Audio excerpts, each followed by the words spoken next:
Well, in other news now, UN-sponsored peace talks between the Yemeni government and the Houthi rebels are underway in Sweden. This is the first step to resume the political process which was seized or stopped in 2016. The UN Special Envoy to Yemen, Martin Griffiths, is coordinating the talks between the Houthi rebels and the Saudi-backed Yemen government. Griffiths says serious progress towards peace can be made in Yemen. He is hopeful that the meeting would help find specific solutions to problems and reduce suffering in the war-ravaged country. Now, remember, the 4-year war has caused the world's worst humanitarian crisis in recent times.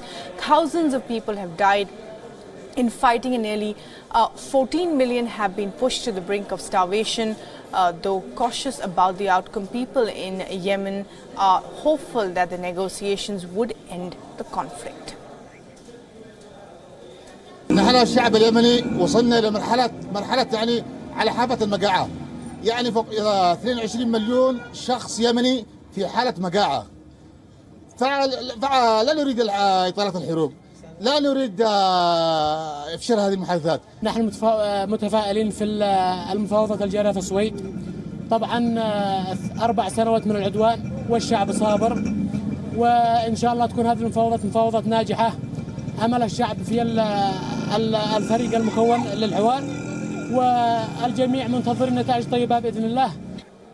And well, Daniele Pagani, our West Asia Bureau Chief, is now joining us to talk a little bit more about this. And Daniele, well, it could be called a rare moment of agreement if both sides reach a ceasefire for the larger good of millions of people simply dying of starvation. What can we expect from the Sweden talks? Well, we can say that absolutely the premises are good and the framework seems very positive. There is a confidence-building approach.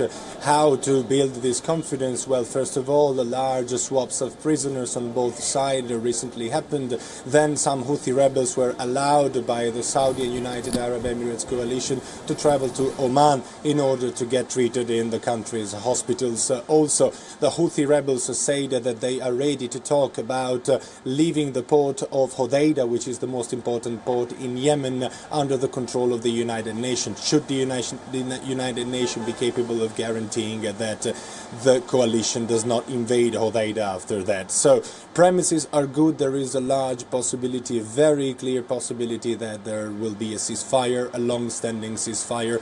But the problem is that the larger picture is not being addressed. What I mean when I say so, the government backed by the United Arab Emirates and the government of Saudi Arabia said very clearly that they do not intend to leave territories under control of the Houthi rebels, So there is no negotiation of that. The Houthi rebels must surrender. This is the version of the government. And of course the Houthi rebels completely refuse this kind of version. So that's the real bone of contention. But as of now, as the framework is proceeding, there is a very positive atmosphere, and it is very much possible that a long-standing ceasefire will come out of this negotiation. And this is good news for the people of Yemen. As you said, they are really on the brink of starvation.